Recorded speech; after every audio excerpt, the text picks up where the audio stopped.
Submarines battle purpose కోసం మాత్రమే కాదు, అండర్ వాటర్ లో కొన్ని ఇయర్స్ పాటు క్రూ మెంబర్స్ వర్క్ చేసి మిలిటరీ డెవలప్మెంట్ కోసం కూడా కృషి చేస్తారు. ఆల్రెడీ క్రూ మెంబర్స్ లైఫ్ అనేది సబ్మెరైన్ లో ఎలా ఉంటుంది, ప్రతిరోజు వీరి లైఫ్ స్టైల్ ఎలా ఉంటుంది అని ఒక వీడియో చేయడం జరిగింది. ఆ వీడియో డిస్క్రిప్షన్ లో, ఎండ్ స్క్రీన్ లో, ఐకార్డ్స్ లో ఎక్కడ పడితే అక్కడ ఉంటుంది, చూడటానికి ట్రై చేయండి. అయితే సబ్మెరైన్ ఎలా పనిచేస్తుంది అనే విషయాలు ఈ వీడియోలో పూర్తిగా డిస్కస్ చేద్దాం. వీడియోలోకి వెళ్లే ముందు ఒక చిన్న రిక్వెస్ట్, వీడియోని లైక్ చేసి షేర్ చేసి మన ఛానల్ ని సబ్స్క్రైబ్ చేసుకోండి. అయితే సబ్మెరైన్ ఎలా పనిచేస్తుందో తెలుసుకునే ముందు దాని తయారీ ఎలా ఉంటుంది అనేది తెలుసుకుందాం. సబ్మెరైన్ 2 లేయర్స్ గా తయారు చేస్తారు. బయట ఉన్న లేయర్ ని ఔటర్ లేయర్ అని పిలుస్తారు. లోపల ఉన్న లేయర్ ని ప్రెషర్ హల్ అని పిలుస్తారు. ఒకసారి మనం వాటర్ లోపలికి వెళ్ళినప్పుడు మన మీద ప్రెషర్ ఇంక్రీజ్ అవుతుంది. Submarines 100 metres to 600 metres water లోకి వెళ్తుంది. మరి దీనికి ఎంత ప్రెషర్ పడుతుంది?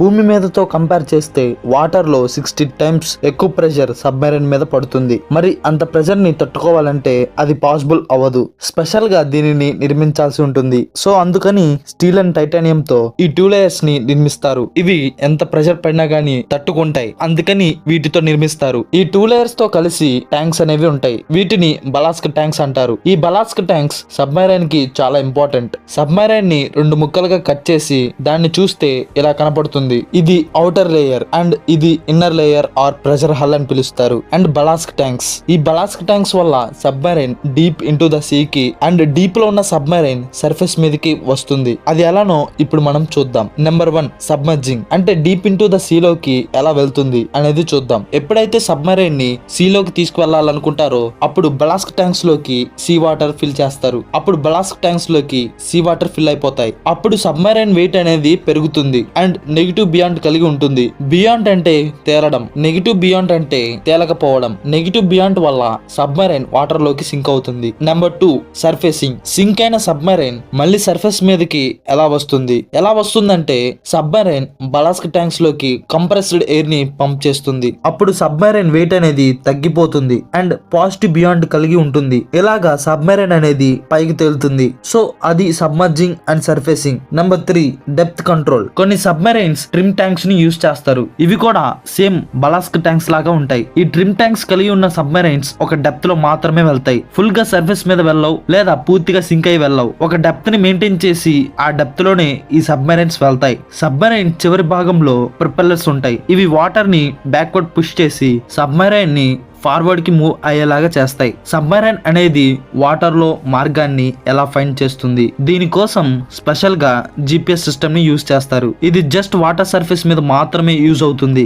సబ్మెరైన్ అనేది వాటర్ లోకి వెళ్తే ఈ GPS సిస్టమ్ పనిచేయదు. ఎందుకంటే GPS సిస్టమ్ అనేది శాటిలైట్ ద్వారా వర్క్ అవుతుంది. అండర్ వాటర్ లో శాటిలైట్ సిగ్నల్స్ పనిచేయవు. దీంతో ఇంటర్నల్ గైడెన్స్ సిస్టమ్ ని యూజ్ చేసి మార్గాన్ని ఫైండ్ చేస్తారు. జనరల్ గా సబ్మెరైన్స్ అనేవి 2 రకాలుగా ఉన్నాయి. Diesel are electrical submarine and nuclear submarine. Diesel submarine అయితే డీజిల్ తో ఉన్న జనరేటర్ ని యూజ్ చేసి సబ్మెరైన్ కి కావాల్సిన ఎలక్ట్రిసిటీని జనరేట్ చేస్తారు. ఈ ఎలక్ట్రిసిటీని బ్యాటరీస్ లో స్టోర్ చేసి ఇలా స్టోర్ చేసిన ఎలక్ట్రిసిటీని సబ్మెరైన్ కి యూజ్ చేస్తారు. డీజిల్ అనేది వాటర్ లో సరిగ్గా మండదు. ఎందుకంటే డీజిల్ మండాలంటే ఆక్సిజన్ కావాలి. వాటర్ లో ఆక్సిజన్ సరిగ్గా ఉండదు. దీంతో డీజిల్ ఎలక్ట్రిక్ సబ్మెరైన్ ని అంతగా యూజ్ చేసేవారు కాదు. అదే న్యూక్లియర్ సబ్మెరైన్ అయితే ఆక్సిజన్ అవసరం లేదు. న్యూక్లియర్ సబ్మెరైన్స్ న్యూక్లియర్ రియాక్టర్స్ తోటి పనిచేస్తాయి. దీంతో కొన్ని మంత్స్ పాటు ఎటువంటి ఇబ్బంది లేకుండా అండర్ వాటర్ లో పనిచేస్తాయి. ప్రస్తుతం చాలా దేశాలు ఎక్కువగా న్యూక్లియర్ సబ్మెరైన్స్ ని యూజ్ చేస్తున్నారు. సీ లోపల అసలు ఎయిర్ ఉండదు, ఆక్సిజన్ కూడా సరిగ్గా ఉండదు. మరి ఎలా క్రూ మెంబర్స్ ఆక్సిజన్ ని పీలుస్తున్నారు? సబ్మెరైన్ లో ఎలక్ట్రాలసిస్ అనే ప్రాసెస్ ని యూజ్ చేస్తారు. మనకి తెలుసు వాటర్ కెమికల్ ఫార్ములా H2O అని. హైడ్రోజన్, ఆక్సిజన్ ఈ 2 కలిస్తే వాటర్ తయారవుతుంది. ఎలక్ట్రాలసిస్ ప్రాసెస్ ద్వారా హైడ్రోజన్ ని సెపరేట్ గా అండ్ ఆక్సిజన్ ని సెపరేట్ గా చేస్తారు. ఇలా వచ్చిన ఆక్సిజన్ ని గాలి పీల్చుకోవడానికి యూజ్ చేస్తారు. ఈ ప్రాసెస్ గనక ఫెయిల్ అయితే ఎమర్జెన్సీ పర్పస్ కోసం ఆక్సిజన్ సిలిండర్స్ ఉంటాయి. అప్పుడు ఈ ఆక్సిజన్ సిలిండర్స్ ని యూజ్ చేస్తారు. క్రూ మెంబర్స్ కి అయితే ఆక్సిజన్ కి అంత ఇబ్బంది అయితే ఉండదు. అయితే ఆక్సిజన్ కి ఎటువంటి ఇబ్బంది లేదు అని చెప్పాను కదా. కానీ మనిషి ఆక్సిజన్ ని తీసుకొని కార్బన్ డైఆక్సైడ్ ని బయటకు రిలీజ్ చేస్తాడు. మరి ఈ కార్బన్ డైఆక్సైడ్ సబ్మెరైన్ లో చాలా ప్రమాదం. ఎక్కువ మొత్తంలో కార్బన్ డైఆక్సైడ్ సబ్మెరైన్ లో రిలీజ్ అయితే పాయిజన్ గా మారుతుంది. మరి దీనిని ఎలా అధిగమించేది? దీనిని అధిగమించడానికి సోడా లైమ్ అనే ప్రాసెస్ ని యూజ్ చేస్తారు. ఇందులో ఉన్న కాల్షియం హైడ్రాక్సైడ్ మనిషి వదిలిన కార్బన్ డైఆక్సైడ్ తో రియాక్ట్ అయ్యి H2O ప్లస్ CaCO3 గా మారుతుంది. ఈ ప్రాసెస్ ద్వారా కార్బన్ డైఆక్సైడ్ అంత హాని కలిగించదు. అయితే సబ్మెరైన్స్ ఎనిమీస్ ని ఎలా పట్టుకుంటాయో ఇప్పుడు మనం చూద్దాం. ఎనిమీస్ ని పట్టుకోవటానికి పై భాగంలో ఉన్న పెరిస్కోప్ అనే డివైస్ ని యూజ్ చేస్తారు. ఈ డివైస్ తో సముద్రంలో ఎవరున్నారు, ఏం చేస్తున్నారు అనేది చుట్టుపక్కల మొత్తం చూస్తారు. ఈ డివైస్ సముద్రం పైన ఉన్న వాళ్ళను మాత్రమే పట్టుకుంటుంది. దట్ మీన్స్ సర్ఫేస్ మీద ఎవరైతే ఉంటారో వాళ్ళను మాత్రమే పట్టుకుంటుంది. మరి సముద్రం లోపల ఉన్న వాళ్ళను ఎలా పట్టుకుంటుంది అంటే మెయిన్ గా సబ్మెరైన్ లో 2 సిస్టమ్స్ ని యూజ్ చేస్తారు. Number 1 sonar system. ఈ సిస్టమ్ లో సబ్మెరైన్ అనేది సోనార్ వేవ్స్ ని నీటిలోకి రిలీజ్ చేస్తుంది. ఈ వేవ్స్ ఎనిమిస్ దాకా రీచ్ అవుతాయి. ఫర్ అబౌట్ 50 to 60 కిలోమీటర్స్ వరకు ఈ వేవ్స్ అనేవి రీచ్ అవుతాయి. ఒకవేళ ఎనిమిస్ ఈ 50 to 60 కిలోమీటర్స్ లో ఉంటే వాళ్ళకి టచ్ అయ్యి మళ్ళీ రివర్స్ అవి సబ్మెరైన్ కి రీచ్ అవుతుంది. ఎంత టైం కి ఈ వేవ్స్ అనేవి మళ్ళీ సబ్మెరైన్ కి టచ్ అవుతాయి అని క్యాలిక్యులేట్ చేసుకుని ప్రొసీడ్ అవుతారు. Number 2 radar system. సబ్మెరైన్ పనిచేస్తుందంటే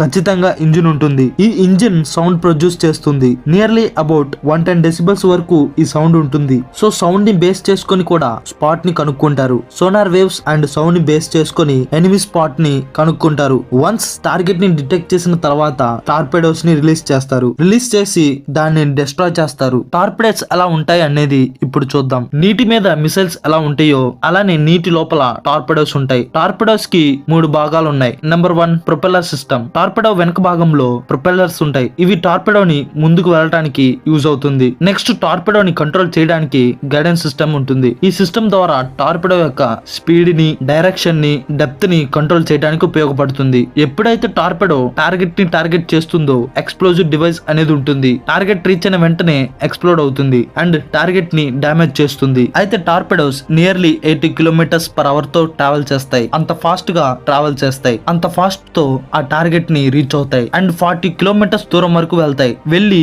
ఆ టార్గెట్స్ ని డిస్ట్రాయ్ చేస్తాయి. ఇండియాలో వరుణాస్త్ర అనే టార్పెడో చాలా పవర్ఫుల్. పర్ అవర్ కి 75 కిలోమీటర్ స్పీడ్ తో ట్రావెల్ చేసి టార్గెట్ ని డిస్ట్రాయ్ చేస్తుంది. టార్పెడోస్ ని సబ్మెరైన్ లో ఉన్న టార్పెడో ట్యూబ్ ద్వారా బయటకు రిలీజ్ చేస్తారు. సో సబ్మెరైన్స్ లో వర్క్ చేసి ఎనిమిస్ ని ఎప్పటికప్పుడు స్పాట్ చేసి వారి మీద టార్పెడోస్ అండ్ మిసైల్స్ ని రిలీజ్ చేసి టార్గెట్ ని కంప్లీట్ చేయడం అనేది అంత ఈజీ ప్రాసెస్ కాదు. బట్ సబ్మెరైన్ లో ఉండే క్రూ మెంబర్స్ దేశం కోసం, దేశ భద్రత కోసం ఎంతో కృషి చేసి దేశాన్ని కాపాడతారు. ఒక్కసారి నీటిలోకి దిగితే ఇంకా మళ్ళీ ఎప్పుడు బయటకు వస్తాం అనేది తెలియదు. అసలు బయటకు వస్తామా లేదా అనేది కూడా తెలియదు. వీళ్ళు కదా నిజమైన జవాన్లంటే. మరి మీరు వీళ్ళ గురించి ఏమనుకుంటున్నారు కింద కామెంట్ చేయండి. ఈ వీడియో మీకు ఎలా అనిపించిందో కూడా కింద కామెంట్ చేయండి. ఈ వీడియో నచ్చితే లైక్ చేసి, షేర్ చేసి, మన ఛానల్ ని సబ్స్క్రైబ్ చేసి సపోర్ట్ చేయండి. మరో కొత్త వీడియోతో మళ్ళీ కలుద్దాం. అంతవరకు సెలవు. Bye bye.